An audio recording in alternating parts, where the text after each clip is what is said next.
It's a story of ambition, strategy, and transformation, dominated by two legendary figures, Genghis Khan and his grandson, Kublai Khan. Today, we're diving deep into the saga of the Mongol Empire, from its ferocious beginnings to its sophisticated, world-changing dynasty. Let's start at the beginning, with a man named Temujin. Born into a world of constant tribal warfare, Temujin endured hardship, betrayal, and slavery. But from these brutal beginnings, he forged an unbreakable will. Through sheer force of personality and military genius, he united the scattered Mongol tribes under a single banner. In 1206, he was proclaimed Genghis Khan, the universal ruler. Genghis Khan wasn't just a conqueror. He was a revolutionary military strategist. His army was unlike anything the world had ever seen. He organized his warriors into a decimal system, creating a disciplined and loyal force. His generals were promoted based on merit, not bloodline. He mastered the art of psychological warfare, often giving cities a choice: surrender and be spared, or resist and be annihilated. This tactic spread terror and often led to cities surrendering without a fight. His military tactics were legendary. The feigned retreat was a classic Mongol move. Horse archers would pretend to flee, luring the enemy into a disorganized chase, only to turn and shower them with arrows from all sides. They were masters of siege warfare, learning and adapting technologies from the peoples they conquered. They moved with incredible speed, using a network of relay stations called the Yam to transmit messages and supplies across their vast empire. Under Genghis Khan, the Mongol war machine seemed unstoppable, carving a path of conquest from the Pacific Ocean to the Caspian Sea. But an empire built on conquest is one thing. An empire that endures is another. After Genghis Khan's death, the empire was divided among his sons and grandsons. This is where the story takes a fascinating turn with the rise of Kublai Khan. Kublai was different. While he was a capable warrior, he was also a statesman with a vision that extended beyond the battlefield. He saw the potential not just in conquering, but in ruling.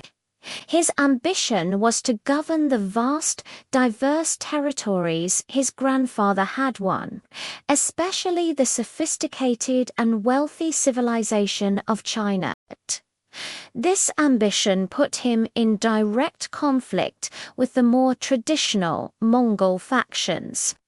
Many of his relatives believed the Mongol way of life, nomadic, focused on the steppes, was the only way.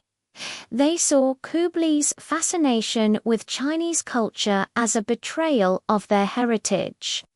This led to years of bitter civil war and power struggles. Kublai had to fight his own family to secure his claim as the Great Khan.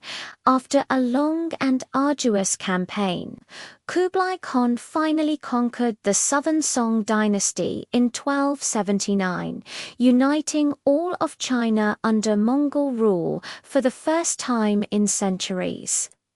He established a new dynasty, the Yuan dynasty, and moved his capital to what is now Beijing, calling it Dadu, the great capital. Under Kublai Khan, the Mongol Empire underwent a profound transformation. He adopted Chinese-style administrative systems, promoted trade, and was a great patron of the arts and sciences. He understood that to rule China, he needed to govern like a Chinese emperor, not just a Mongol chieftain. He built canals, roads, and granaries, and introduced paper money as a standardized currency, which greatly boosted the economy.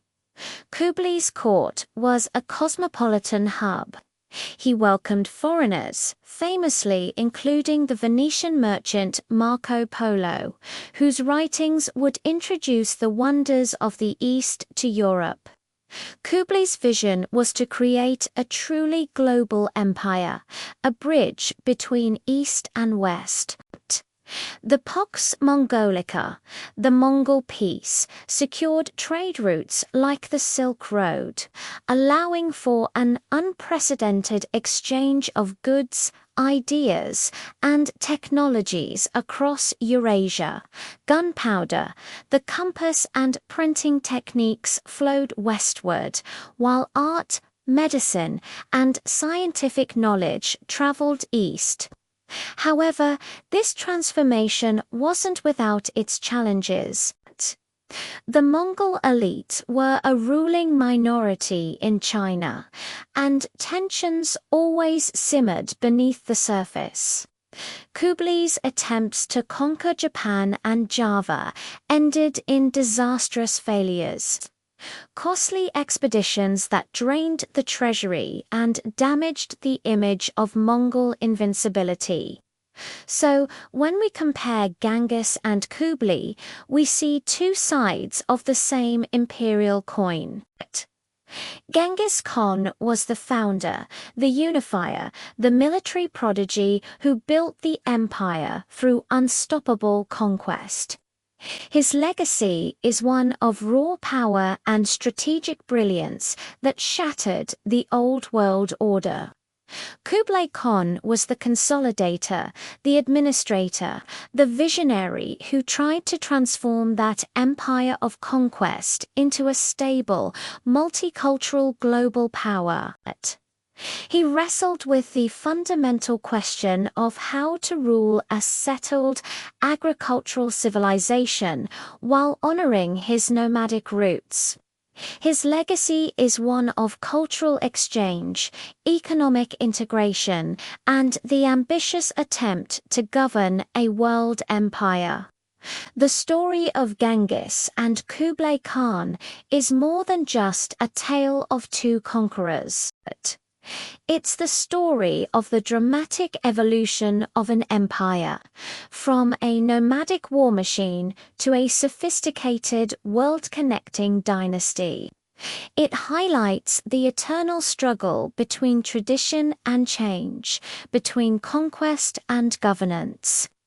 The Mongol Empire they shaped, for all its brutality, fundamentally changed the course of world history, connecting cultures and continents in ways that still resonate today. What do you find more impressive, Genghis Khan's military conquests or Kublai Khan's administrative vision? Let me know your thoughts in the comments below. Thanks for watching, and if you enjoyed this journey into history, don't forget to like, subscribe, and hit that notification bell for more. See you next time.